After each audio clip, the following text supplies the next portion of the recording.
How you doing? Homestead Ed here. Tonight I want to talk to you a little bit about long-term food storage.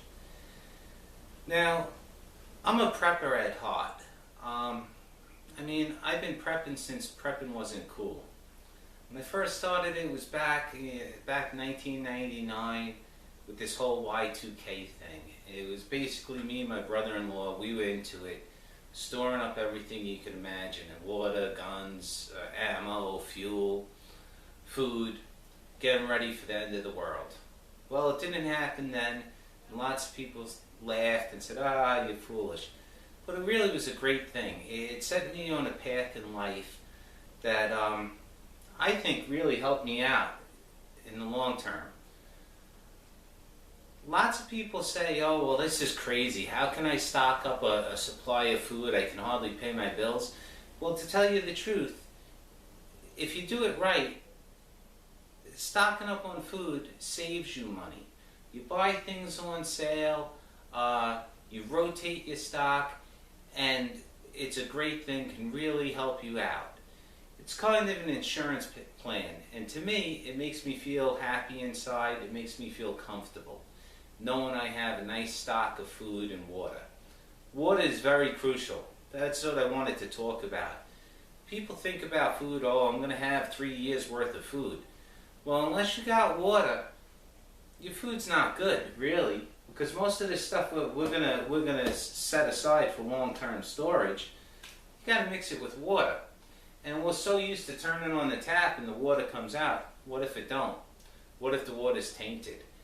Now they tell you if you're thinking about how much water you need to, stock aside, they say 3 gallons per person per day. That's one heck of a lot of water. To do something like that, you really need some kind of water system down in your basement, big huge tanks that's going to hold it.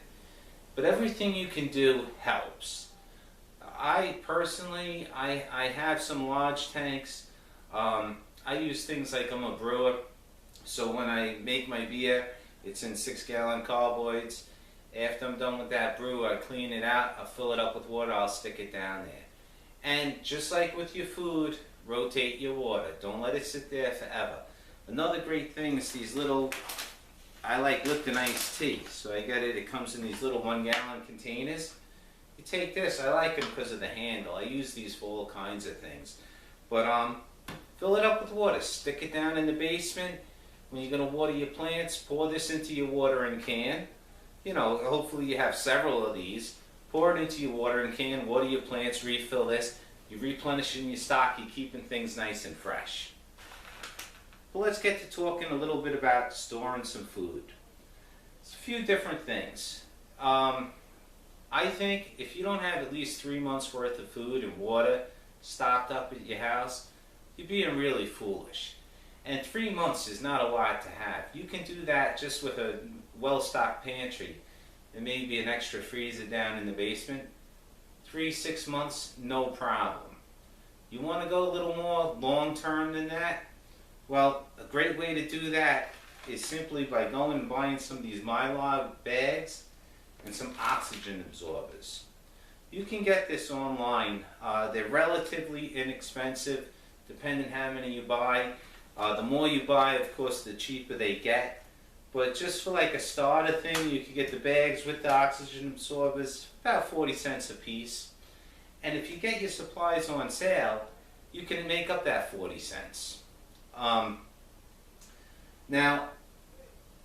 the most important thing I feel when storing food is to store things that you like to eat, things that you use. Okay? You go on lots of websites or lots of YouTube channels, and they'll tell you about beans, how beans are great, beans will last 30 years, you don't have to do anything with beans. Well, if you like to eat beans all the time, hey, knock yourself out. Me, if the shit hits the fan, I don't want to be sitting around eating rice and beans the rest of my life. So I'm going to pick out some things that I like. I just ran to the supermarket yesterday and I picked up a few things. I'm going to show you a couple of them, and then I'm going to show you how easy it is to seal these. Besides getting the bags and the oxygen absorbers, you really don't need anything else. To seal them, you can use an iron. It works perfectly. I like using my food saver. It's just a little easier. And when you're thinking about how you're going to store things, think about what you use. I stored this, packaged this up earlier. This is a bag of flour, and I also put in 3 packages of yeast. When I use my flour, I like to make bread and things. Generally, I need some yeast. So it's a good idea not to have 50 bags of flour and no yeast sitting around. So right in the same package, I put a bag of flour, three packages of yeast, and I marked it flour and yeast and the date that I packaged it. Now, I have several of these sitting around in the basement. So what I'll do, if I need flour for the house, I'll go to the store, put it on my list for the next time I go shopping, and I'll pick up some flour, but I'll use one of my packages first. That's why it's important to have the date on there. Even though something like this it will last, I have no doubt I could get 10 years out of this without a problem. I still want to rotate things as much as I can. So let me demonstrate a few things that I'm going to do here. What's important too, unless you really want to get into trying to cook gourmet meals, is try to find things that will only use water. You only have to add water to. So something that's nice and simple is I went, and this took a little looking for. You don't want to get ones that have a sauce in here. You want a dry powder. But this is a little macaroni and cheese, a little 1 serving macaroni and cheese. So I'm going to take some of this, and I'm simply going to stick them in these bags here. This is a 1 quart Mylar bag. I think I'll probably get a nice 5 of them in there, no problem. And then what I want to do is make sure that I mark down, let's see if I can find my pen, what I have. So I have 5 servings of mac and cheese.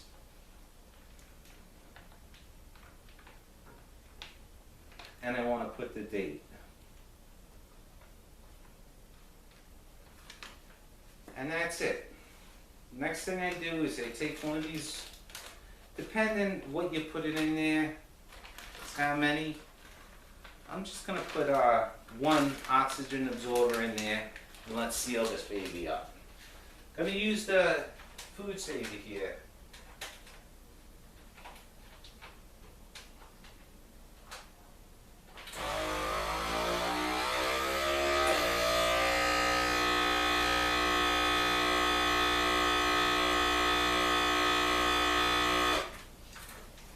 Okay, so that's it. Now this did not vacuum seal the bag. To vacuum seal it, I don't know if anybody has a food saver at home, but you'll notice on those bags, the plastic bags, they have a bunch of ridges in there. That's what sucks the oxygen out and gets you that nice vacuum seal.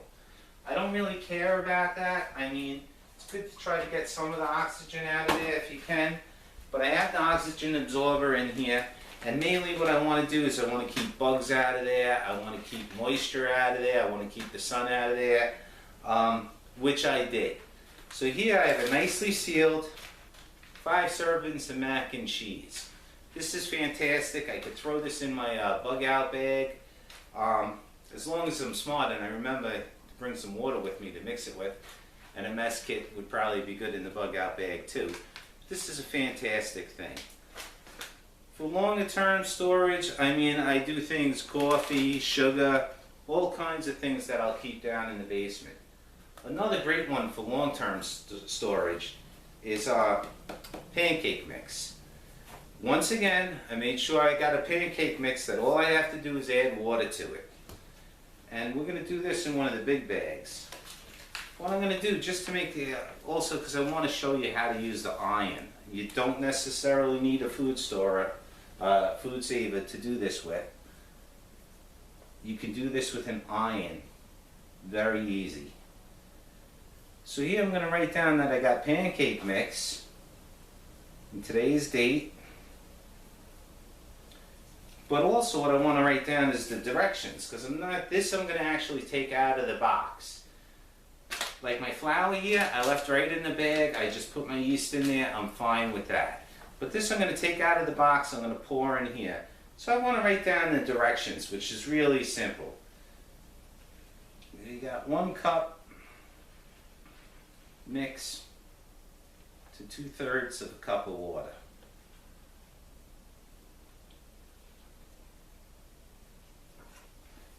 And now I'm good to go with that.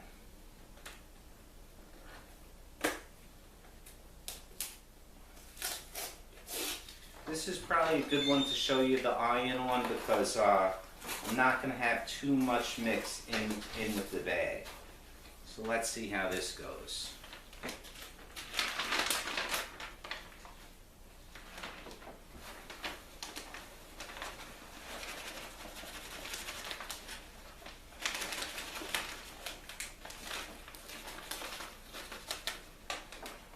And this little box, let's see if I can do this without making a huge mess here.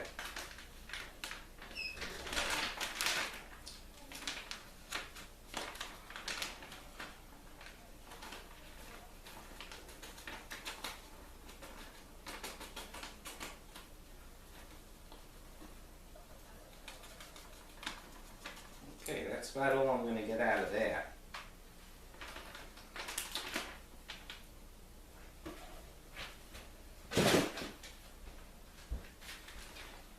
So once again, I want to make sure I put my oxygen absorbers in there.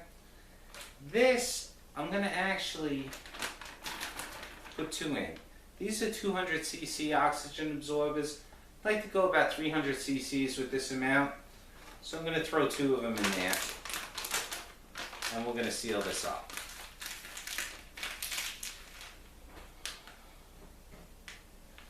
Okay. Now for this I'm just using the iron. So I'm going to push out a good amount of the oxygen, or the air I should say, that's in there. And I'm simply going to run my iron across this.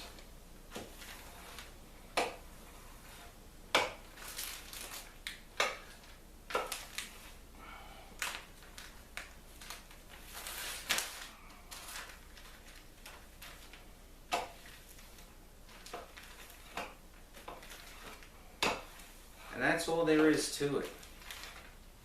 Got a beautiful seal on there. Just as good as the Seal Saver, the Food Saver, and I didn't spend any extra money on buying another thing. Well, I hope you guys found this a little bit interesting. Maybe picked up a tip or two.